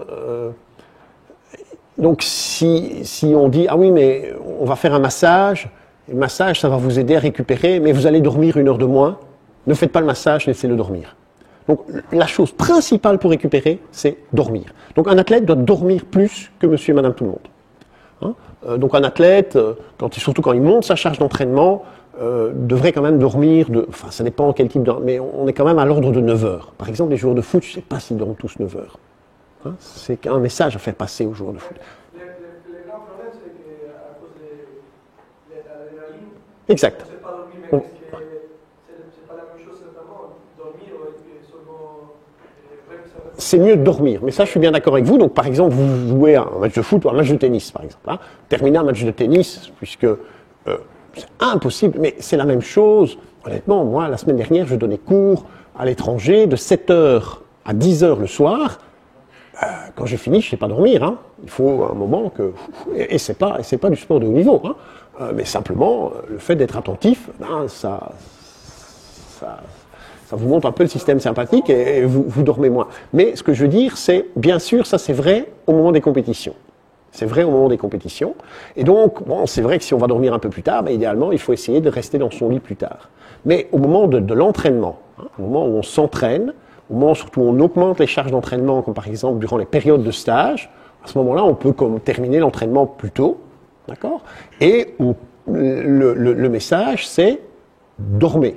Et donc, par exemple, ne regardez pas votre écran. Donc, on sait que la lumière bleue qui est générée par ces écrans au niveau des yeux va donner un signal au niveau du cerveau. Et si vous êtes sur votre tablette et que vous dites maintenant je ferme ma tablette et je fais dodo, là, vous n'allez pas bien dormir. Vous allez moins bien dormir. Donc ça, ce sont tous les messages qu'il faut faire passer aux athlètes. Mais c'est vrai que quand on est dans des périodes de compétition, il faut gérer la situation telle qu'elle est. Tennis, c'était vous, hein, monsieur tennis, ou même dans plein d'autres sports. Hein, le match est fini, la presse. Hein. Bon, oui, la presse, ça fait partie du job. Hein. Donc, on ne va pas dire, minute, le prof de physio, il a dit que je devais aller dormir. Non. Non, pas tout de suite. Mais je vais dire, cela veut dire qu'il y a toute une série de contingences extérieures que l'athlète ne maîtrise pas. Et donc, bon, c'est comme ça. Mais si vous, en tant qu'entraîneur, à un moment où vous avez à faire des choix, par rapport à des stratégies de récupération, le premier choix de la stratégie de récupération que je vous recommande, c'est envoyer dormir l'athlète. La principale chose, c'est qu'il dorme. C'est le meilleur système pour récupérer. Alors, à côté de ça, on peut mettre en place toute une série d'autres phénomènes de récupération et qui sont très individuels. Il y a des athlètes qui aiment bien certaines choses et d'autres qui les détestent. Et donc, il faut vraiment essayer, et je pense qu'il ne faut rien imposer aux athlètes, sinon des stratégies nutritionnelles.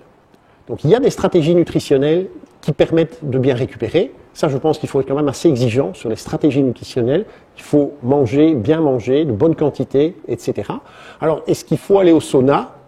Moi, je ne suis pas très fan du sauna parce que le sauna, ça induit des déshydratations très importantes et donc il faut bien réhydrater. Mais si vous avez des athlètes qui adorent aller au sauna et qui trouvent qu'ils dorment bien quand ils ont été au sauna, envoyez-les au sauna et veillez à ce qu'ils se réhydratent bien. Vous avez des athlètes qui aiment bien prendre des bains froids. On n'est pas vraiment convaincu que ça ait un effet intéressant, les bains froids, mais s'ils aiment bien prendre des bains froids, laissez-les prendre des bains froids et veillez à ce qu'ils fassent. Bon, vous avez le système des massages, par exemple, il n'y a pas de cyclistes ici, hein, mais les cyclistes, ils sont toujours en train de se faire masser. Ils adorent se faire masser, et c'est vrai qu'on peut montrer certains effets physiologiques des massages lorsqu'ils sont bien faits. Et donc, s'ils aiment bien un massage, faites-leur faire un massage. Donc, je dirais, les stratégies de récupération, je pense qu'il faut les personnaliser, il faut voir d'un athlète à l'autre, mais il faut les systématiser. Donc, c'est-à-dire, c'est pas aujourd'hui je fais un sauna, et puis demain je vais faire autre chose parce que j'aime bien. Non, non. Chacun a son programme de récupération. Il sait bien ce qu'il doit faire dans sa récupération. La stratégie alimentaire est essentielle, le sommeil est essentiel, et le reste, eh bien, on peut un peu le gérer au cas par cas, en fonction aussi des disponibilités. Hein. Joueur de foot, si vous jouez à domicile ou si vous jouez en déplacement, c'est très différent, ne fût-ce que pour la nourriture. Vous jouez à domicile, vous pouvez avoir une stratégie nutritionnelle qui souvent est assez simple.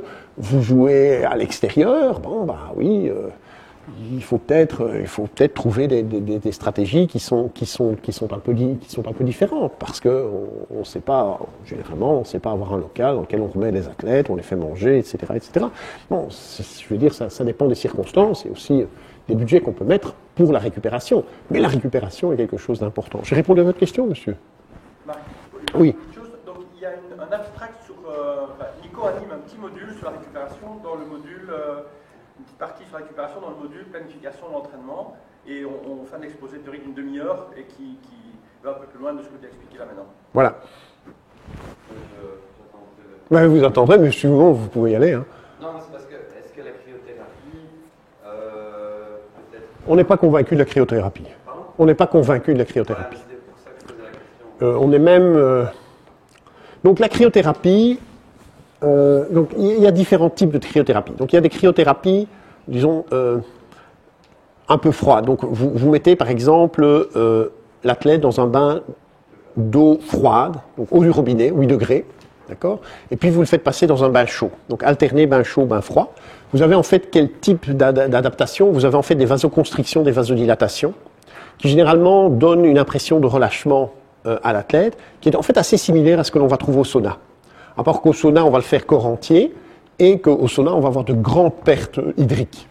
Et donc finalement, bain froid, bain chaud, bain froid, bain chaud, généralement ça relâche pas mal. Maintenant, il y a les cryothérapies très très froides, donc les trucs d'azote ou alors les compresseurs comme il y a à l'INSEP, etc. Il y a quelques études scientifiques qui montrent des effets intéressants sur, disons, cette réponse immunitaire dont j'ai parlé tout à l'heure, après des exercices qui sont des exercices excentriques de très haute intensité.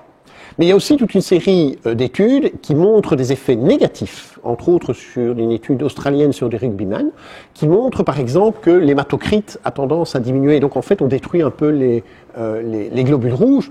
Donc honnêtement, la cryothérapie très froide, moi je m'en méfie un tout petit peu. Je trouve que on a plus d'effets négatifs que d'effets positifs si je veux faire le bilan de ce que l'on connaît pour l'instant dans la littérature scientifique.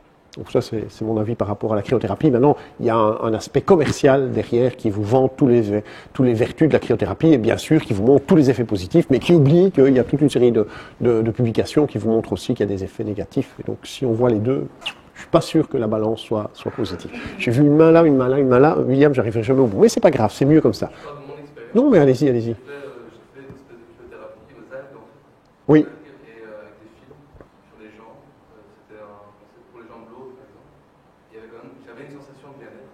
Oui, une sensation de relâchement après. Oui, ça c'est indéniable, c'est indéniable. Et donc c'est pour ça que généralement c'est assez bien perçu. Mais quand on monitore ça de manière, donc l'étude australienne avait fait faire des cryothérapies à des joueurs de rugby, hein, et donc ce qu'ils ont vu c'est que pas à une les gens sont trois, mais quand ils la répètent en fait, ce qu'ils voyaient c'est que l'hématocrite avait tendance à diminuer et ça évidemment c'est pas une bonne nouvelle. Monsieur? Juste pour revenir à ce que vous disiez sur le sommeil, en quoi le sommeil est plus réparateur finalement? Qu'est-ce qui se passe pendant cette période? Ah, alors en fait, il ne faut pas sous-estimer dans la récupération ce que monsieur a évoqué tout à l'heure, c'est-à-dire, donc le cerveau, c'est essentiel. Hein. Donc on parle toujours du muscle, etc., etc., mais pour vos athlètes, la première chose à faire, c'est que ça se passe bien dans la tête. Et donc dans le sommeil, vous avez plusieurs phases du sommeil en fonction des ondes de l'électroencéphalogramme. Et donc quand vous arrivez à avoir un sommeil que l'on va appeler un sommeil profond, en fait, vous avez une récupération essentiellement donc, au niveau du système nerveux qui va être meilleur. Et donc les phénomènes de fatigue, vous avez deux types de fatigue. Vous avez ce qu'on appelle la fatigue périphérique, donc la fatigue du muscle lui-même, mais vous avez aussi la fatigue centrale. Et donc, à l'exercice physique, là, sa fatigue centrale, c'est quelque chose qui est très très important. Donc, il ne faut pas croire que quand un athlète devient fatigué, joueur de tennis, 5e set, bon, ça va plus. C'est pas toujours un problème du muscle. Hein. C'est bien souvent un problème au niveau du système nerveux. Et donc, l'athlète a du mal à se concentrer, a du mal à remettre les bonnes stratégies en place, etc., etc. Et donc, ça va essentiellement jouer sur ce que l'on appelle la fatigue centrale. Bien sûr, la fatigue musculaire, c'est pas ça qui va faire, c'est pas parce que vous dormez que vous allez régénérer vos muscles plus rapidement. Hein. Ça, on est bien d'accord. Oui. J'ai deux questions. Vu les perturbations qui se produisent lors des entraînements et le temps que ça prend, le temps de régénération parfois qui est un peu long, je me demandais est-ce que le réveil musculaire qu'on fait parfois avant les matchs, Oui. la deuxième, de savoir un cooling down qu'on fait juste après un match et un décrassage qu'on fait le lendemain. Oui. Ok. Oui, non. Voilà. Deux choses. Donc, le réveil musculaire important, oui, essentiel. Je peux même vous conseiller, faites-le après la mi-temps. Donc, quand vous avez la mi-temps, donc vous rentrez au vestiaire, vous avez généralement l'entraîneur qui fait la théorie, et puis on ressort, recommandez à vos athlètes de faire quelques déboulés. Donc de ne pas arriver sur le terrain, et la balle est remise en jeu, et puis hop, on recommence à courir dans les 30 secondes ou dans les 15 secondes qui suivent la remise en jeu. Recommandez-leur, quand ils arrivent sur le terrain, de faire 2-3 déboulés de 20 à 30 mètres.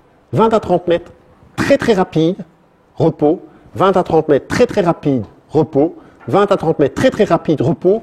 On va prendre sa place et on recommence le match. Parce que si le match commence vite et que la balle part vite, eh bien, ils ne vont pas pouvoir suivre la première balle, tout simplement parce qu'il y a des adaptations au niveau du muscle qui font que si vous arrivez, en fait, après être resté un quart d'heure, enfin peut-être pas un quart d'heure, mais une bonne dizaine de minutes assis souvent, hein, sans activité, eh bien, en fait, la contraction musculaire va être moins puissante. Et donc, ça veut dire que vous allez pouvoir accélérer moins vite. Et donc, si la balle est remise en jeu et il faut tout de suite faire un sprint, eh bien, vous allez courir moins vite que si vous avez fait les 3 déboulés dont je vais vous parler. Donc, recommandez ça après la mi-temps. Mais ça, c'est. Moi, je parle en fait de ce qu'on fait au réveil le matin vers 10 heures, quand on a 3 heures à 17 heures à 18 heures. Oui, alors ça c'est autre chose, effectivement. Donc si vous faites un réveil musculaire relativement light, donc on sait que cette régénérescence musculaire dont je parle, eh bien elle est activée, elle se fait plus rapidement si on garde une certaine activité musculaire de faible intensité. Donc il y a effectivement un certain sens à ne pas dire à l'athlète, bon ça a été dur, ok, mais maintenant tu restes 3 jours dans ton lit et puis on va faire. Bon, d'abord parce que vous allez avoir des phénomènes de désentraînement, donc effectivement il y a un sens à réactiver la contraction musculaire le lendemain, mais il faut le faire de manière relativement modérée. Donc il ne faut pas faire des exercices, et surtout pas des exercices que j'évoquais tout à l'heure, des exercices de type excentrique. Donc par exemple, pas des exercices de musculation, etc. Bien qu'on peut de temps en temps discuter, mais a priori, si on veut favoriser la régénérescence, c'est pas le bon moment. Tout dépend aussi de la durée que vous avez entre 2 matchs. Alors vous aviez posé, j'ai répondu là à la question? À la première, oui. Alors il y en avait une deuxième?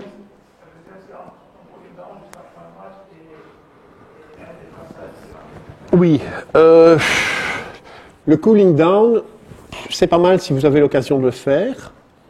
Le problème du cooling down, c'est qu'à partir du moment, surtout en foot, sauf pour le gardien de but et encore, où il y a eu beaucoup de chocs, le cooling down, il peut aussi exacerber certaines petites blessures qui ont été générées pendant le match. Bien sûr, si vous êtes à la maison et que vous avez l'occasion de faire un cooling down en pédalant, plutôt qu'en courant, faites-le en pédalant plutôt qu'en courant. Tout simplement pourquoi? Parce que l'exercice de pédalage n'induit pas de contraction de type excentrique. Le problème, ce sont les contractions excentriques. Et quand vous allez courir, inévitablement, vous allez faire des contractions excentriques. Donc, si vous avez l'occasion de faire un cooling down à la maison avec des bicyclettes, qu'on trouve chez Decathlon, là, les spinning, là, vous achetez des bicyclettes de spinning, c'est pas très cher, vous en avez une série, vous pouvez mettre vos trucs. Vous faites un petit cooling down là-dessus, il vaut mieux le faire parce que ce sont des contractions de type concentrique que des contractions de type excentrique. Moi, je suis pas pas dire que je suis pas un fanatique du cooling down. Je pense qu'un cooling down peut être intéressant et de temps en temps, le problème, c'est qu'il y a des gens qui refont un entraînement pendant le cooling down. Et ça, c'est pas nécessairement la bonne idée si vous devez récupérer vite. Parce que maintenant, il peut y avoir des stratégies en disant j'augmente la charge d'entraînement. Je vais sortir du foot parce que... mais par exemple, triathlon. Les triathlètes, ça leur arrive souvent en début de saison, par exemple, d'aller faire les jogging du Brabant Wallon, là, ici à côté, etc. C'est pas un triathlon. Donc, qu'est-ce qu'ils font? Ils vont à vélo, ils font la course le plus vite possible, puis ils reprennent leur vélo, et ils rentrent à la maison à vélo, et ils essayent de bien rouler fort. Quel est le but? C'est d'augmenter la charge d'entraînement. Et donc, ce sont des stratégies possibles aussi, en disant, voilà, j'ai fait mon match, et puis je veux vraiment faire une charge d'entraînement très forte, donc je remets encore une petite couche d'entraînement après. Mais à ce moment-là, il faudra prévoir que s'il y a encore match 2 jours plus tard, ils seront peut-être encore un peu fatigués. Mais si par exemple on est en début de saison et qu'on sait qu'on a toute la semaine pour récupérer, c'est peut-être des stratégies qu'on peut mettre en place. Et ça dépend de ce que l'on souhaite. Pour revenir à la récupération de son... Oui. Si on joue normalement la Coupe d'Afrique, peut-être on peut jouer tous les 3 jours et un match. Oui. Au niveau psychologique et interne aussi. Oui. Ça peut éloigner. Oui. Ça peut provoquer le sommeil avec les... Non, idéalement non. Mais de temps en temps, on ne sait rien faire d'autre. Il faut toujours être pratique. Faut être, il y a les aspects théoriques et puis il y a les aspects pratiques. Donc par exemple, je vous recommanderais d'endormir vos athlètes, c'est dans l'avion. Dans l'avion, vous pouvez demander au médecin de prescrire un tout petit somnifère, parce que si vous faites, vous avez un grand voyage et vous passez la nuit en avion, si vous n'avez pas dormi de la nuit, ou si vous avez dormi un peu la nuit, ça change quand même la face du monde. Et donc là, vous pouvez le faire. Maintenant, le sommeil pharmacologique n'est pas de la même qualité que le sommeil naturel. Donc si vous pouvez éviter, donc en tout cas ne le faites pas systématiquement, parce qu'il y a des athlètes qui le font systématiquement. Par exemple, je connais des cyclistes, ils arrivent, ils font un tour par exemple, course à étapes, tous les soirs, hop, ils prennent un agent pharmacologique pour dormir. J'essaierai d'éviter parce qu'ils s'y habituent aussi. Ils s'y habituent et donc ça veut dire qu'on ne leur donne plus l'agent pharmacologique, ils ne dorment plus. Et donc ça devient embêtant. Donc si vous pouvez l'éviter, évitez-le. Alors un truc, mais il ne faut pas le dire trop, vous donnez un tout petit peu d'alcool. Mais non, c'est vrai. C'est vrai. Vous avez un athlète, en Belgique ça marche bien parce qu'on a de bonnes bières. Normalement les athlètes ne devraient pas prendre de l'alcool. Ne leur faites pas prendre 3 chimées, et vous leur donnez une demi-chimée, généralement ça les relâche, et ils vont bien dormir. Bon, on n'explique pas ça aux journalistes, mais honnêtement, donnez un verre de vin, pas la bouteille, un verre de vin rouge, ça les relâche, et ils vont bien dormir, et ça ne va pas les tuer, c'est pas pour ça qu'ils vont être moins performants le lendemain. Autre question ? Oui, j'ai commencé il y a 1h15, parce que je suis très très loin de ce que je devais voir, mais ce n'est pas grave, moi je préfère comme ça. Magnifique. Ok. Mais je vais peut-être encore continuer ceci, et puis on fera un break d'ici quelques minutes. Alors, je vais revenir à la question que monsieur m'avait posée, je pense, sur l'alimentation. En fait, l'alimentation post-exercice, donc l'alimentation de récupération, sur quoi est-ce qu'elle va jouer essentiellement sur ceci, sur ce que l'on appelle le phénomène de traduction. Le phénomène de traduction, ça se passe au niveau de cette machinerie que l'on appelle le ribosome. Que va faire le ribosome ? Bien, il va lire la séquence des lettres que l'on va trouver non plus cette fois-ci dans l'ADN, mais dans l'ARN. Donc on a recopié l'ADN, on a toujours cette séquence de lettres, mais cette fois-ci dans l'ARN. L'ARN est sorti du noyau, il vient au niveau des ribosomes, et au niveau des ribosomes, on va simplement, le ribosome, il va lire l'histoire, et pour chaque codon, donc pour chaque mot, eh bien, il va amener un acide aminé, et il va faire ce que nous appelons la chaîne polypeptidique, c'est-à-dire la chaîne des protéines. Et en fait, l'alimentation post-exercice, eh bien, va essentiellement réguler, parce que ce ribosome ici, c'est une machinerie assez complexe, qui lui-même est constituée d'ARN ribosomial et de protéines, plusieurs, et donc on peut réguler tout cela. Et ce que va faire surtout l'alimentation post-exercice, c'est qu'elle va permettre de refaire les stocks, entre autres les stocks de glycogène, mais ce qu'elle va faire, c'est qu'elle va aussi réguler le ribosome. Et en régulant le ribosome, elle va favoriser la synthèse des protéines, et si on favorise la synthèse des protéines, on favorise la récupération.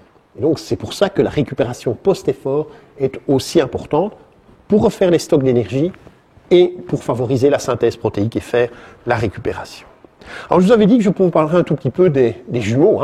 Les jumeaux, c'est un très très bon modèle pour nous les physiologistes, les jumeaux monozygotes, parce qu'en fait ils ont le même patrimoine génétique. Donc vous vous souvenez de l'image que je vous ai montrée tout à l'heure.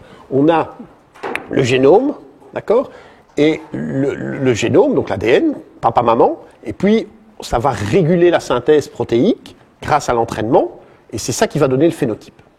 Et donc la question, c'est quelle est la part qui est héréditaire, quelle est la part qui vient du génotype, et quelle est la part qui vient de l'environnement, donc quelle est la part qui vient de l'entraînement. Alors ici, c'est une étude assez ancienne, mais c'est très classique. Donc ils ont recruté des paires de jumeaux monozygotes. Donc ils sont chaque fois deux.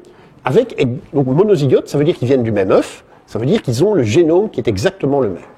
Et donc ce qu'ils ont fait faire à ces jumeaux monozygotes, c'est un entraînement, et un entraînement qui est standardisé. Donc tout le monde a fait exactement la même chose.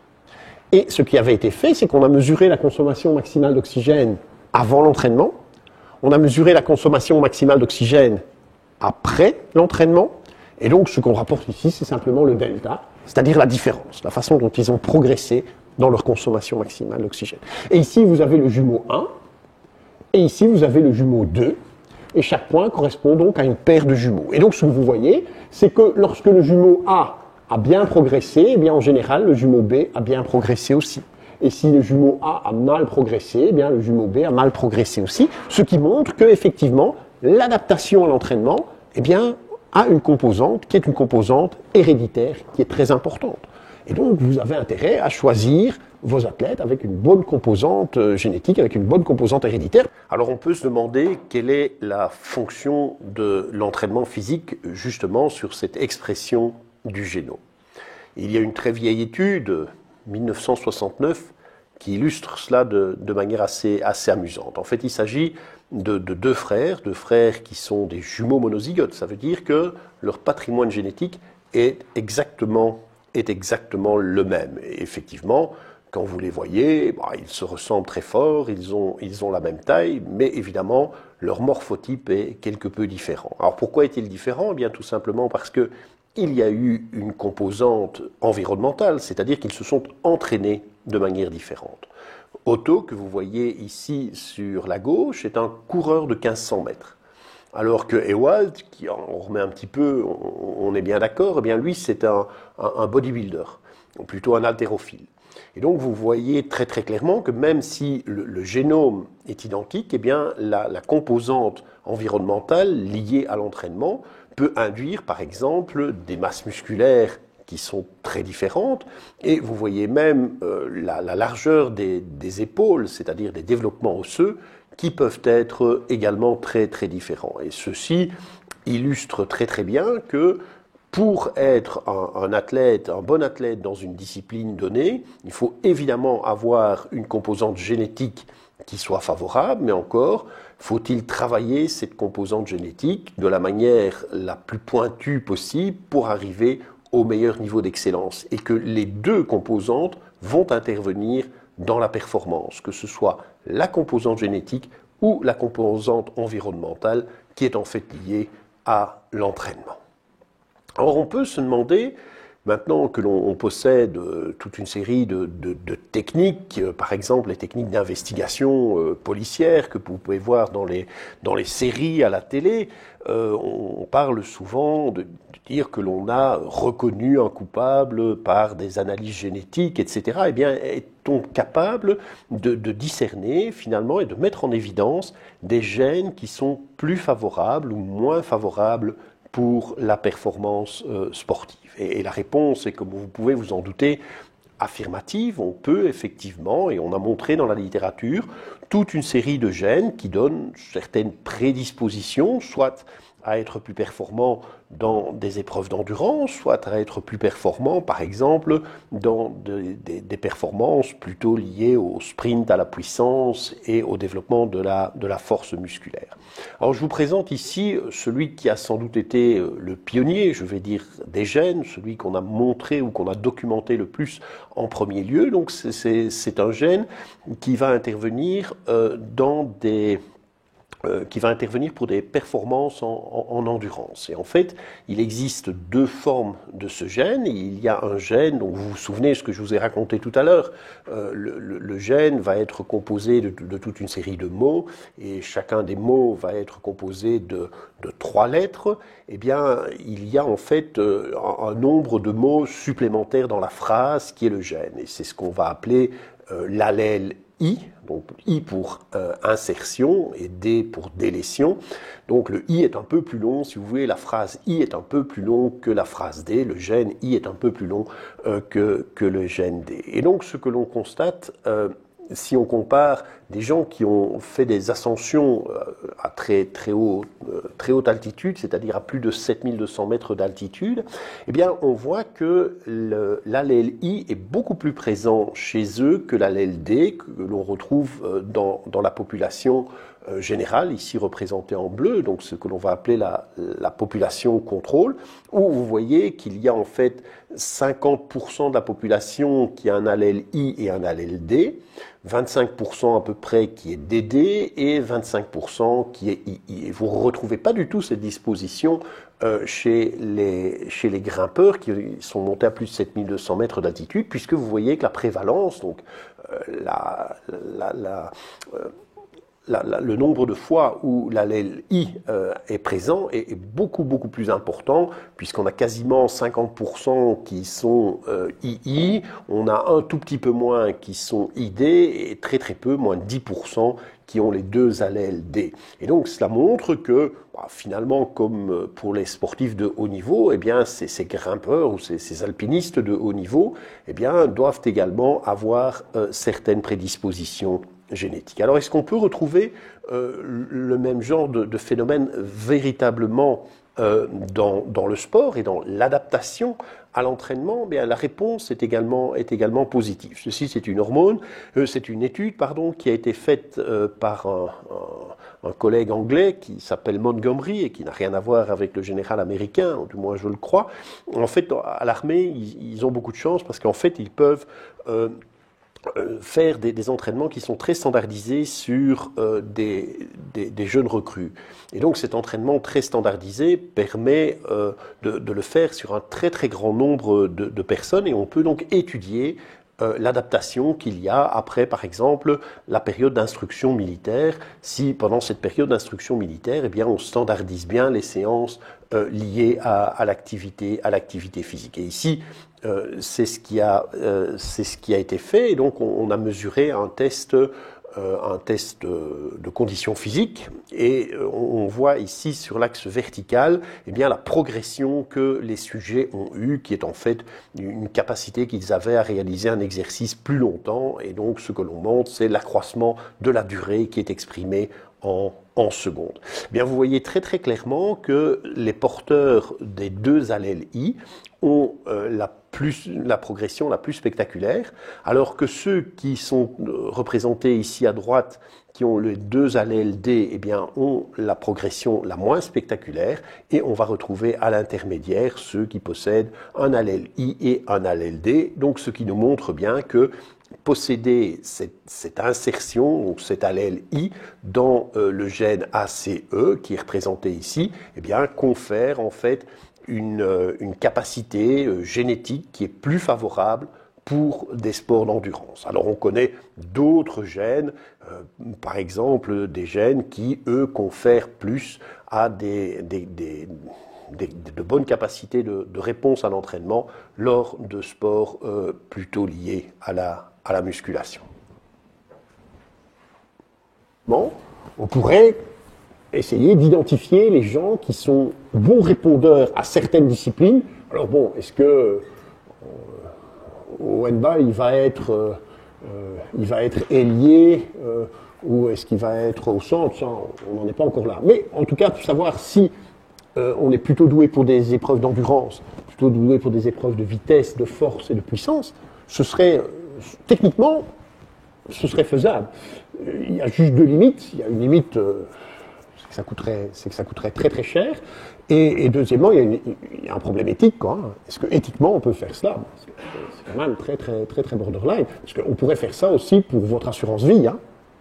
C'est pas un problème. Hein. On pourrait vous dire, voilà, votre assurance vie, on va séquencer les gènes et puis on va voir finalement si vous avez la probabilité de développer certaines maladies, on va augmenter votre assurance vie et si vous n'avez pas cette probabilité, on va la diminuer. Donc l'assurance vie, tout le monde va dire non, pas possible. Bon, pour les sportifs, c'est un peu la même chose. Donc il y a un problème éthique, mais techniquement, c'est quelque chose qui est tout à fait faisable. Alors il y a une société en Angleterre qui fait ce genre de truc, donc il vous demande un crachat, hein. C'est pas compliqué à faire, hein, parce que dans un crachat il y a toujours un peu de cellules, vous extrayez l'ADN de ces cellules, et donc vous identifiez ces gènes, c'est pas, techniquement c'est un peu lourd, mais c'est pas super difficile, on a des machines qui font ça super bien maintenant.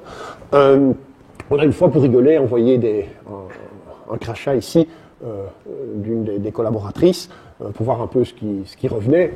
Honnêtement, je ne vous conseille pas de faire ça parce que c'est assez cher. C'est pas très très cher, c'est assez cher. Et puis le retour qu'ils vous en donnent est quand même relativement light, mais tout ça pour vous montrer que ça existe. Alors juste encore une dia avant de faire la pause. C'est ce qu'on appelle les aspects épigénétiques. Vous vous souvenez? Donc, le génétisme, c'est ce qui vient de papa-maman. C'est ce dont je vous ai parlé jusque maintenant. Et puis il y a l'histoire épigénétique. Donc c'est ce qu'on peut mettre au-dessus de la couche de génétisme. C'est quoi l'épigénétisme? Eh bien, c'est lié à ces fameuses protéines que l'on appelle les histones, donc qui vont faire que cet ADN va être plutôt sous forme compactée ou plutôt sous forme détendue. Alors, qu'est-ce qui se passe quand il est sous forme détendue? Eh bien, il est accessible plus facilement aux facteurs de transcription. Vous vous souvenez, les facteurs de transcription qui vont réguler la transcription des gènes.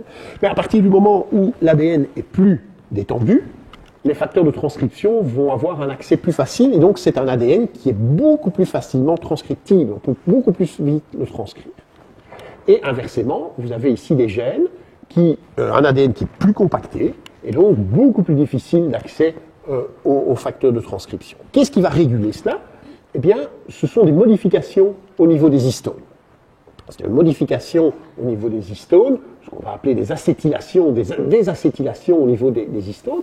Et qui peut induire ces modifications? Eh bien, l'environnement aussi.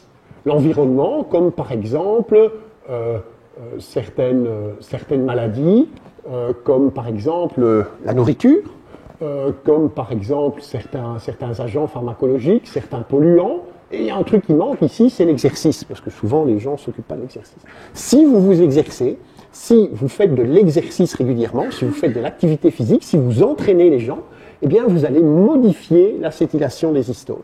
Et si vous modifiez l'acétylation des histones, à certains moments, à certains endroits, vous allez plus étendre les gènes, et à d'autres moments, vous allez plus les compacter, faisant en sorte que les facteurs de transcription sont plus accessibles à certains endroits qu'à d'autres. Et ce sont des phénomènes qui se font relativement jeunes.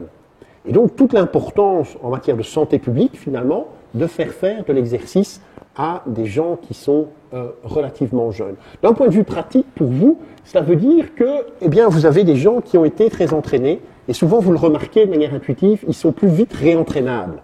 Un type qui a été bien entraîné, puis il a une blessure, etc., bon, il faut le remettre au repos, et puis on fait de la réathlétisation, on doit le réentraîner.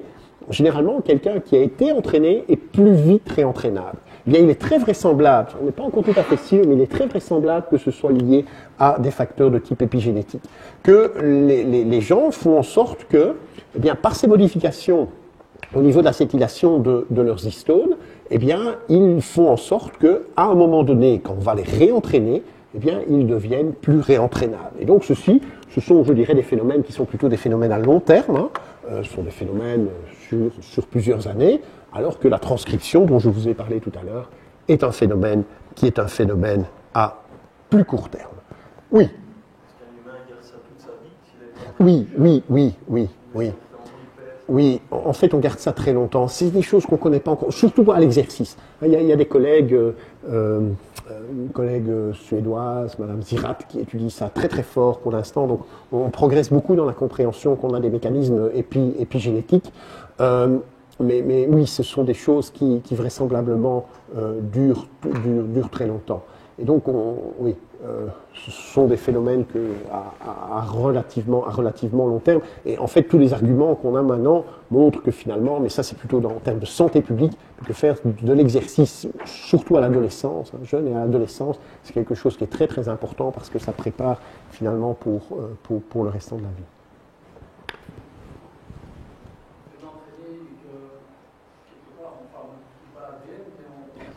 Tout à fait. Non. Alors, bonne question. Le dogme, c'est que les phénomènes épigénétiques sont resetés, comme on dit, ils sont remis à zéro, dans un des phénomènes qui prépare, entre autres, le spermatozoïde et l'ovule, ce qu'on appelle la méiose. Donc, le phénomène est reseté. Maintenant, il y a quand même quelques études sur des animaux qui montrent que certains phénomènes épigénétiques semblent passer de génération en génération. Donc le dogme va peut-être être remis en cause d'ici peu. Et donc ce qui serait très embêtant. Hein.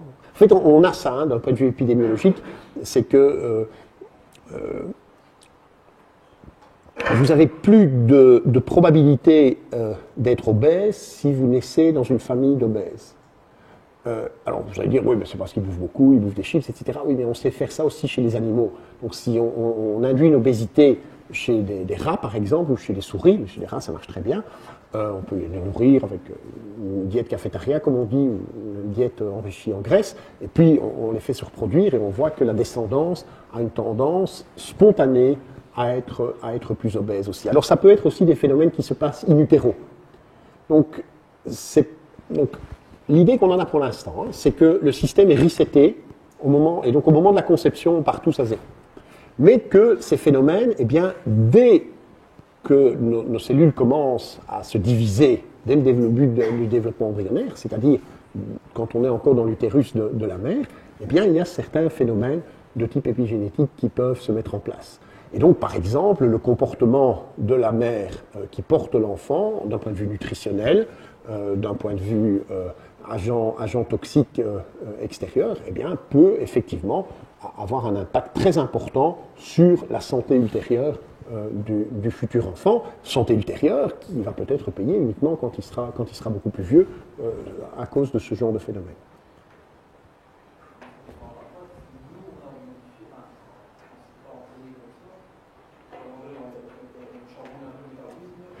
Alors c'est effectivement ça. Donc on a le génétisme vient de papa-maman et toute une série d'agents extérieurs, d'accord, toute une série d'agents extérieurs comme l'entraînement physique peuvent modifier. C'est pour ça qu'on appelle ça des phénomènes épigénétiques, donc des phénomènes qui sont au-dessus du génétisme, mais qui contrôlent également, qui vont donc réguler le fait que l'on va exprimer plus ou moins certaines protéines. Tout à fait.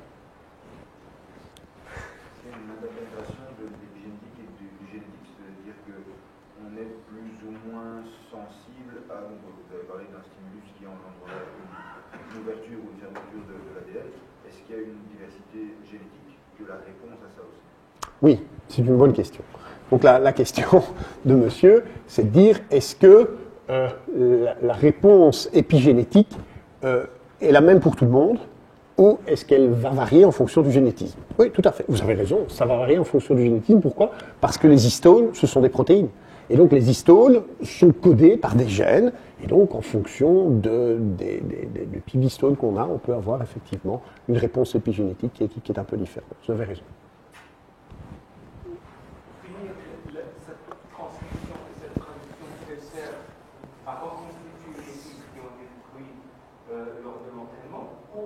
Pas uniquement.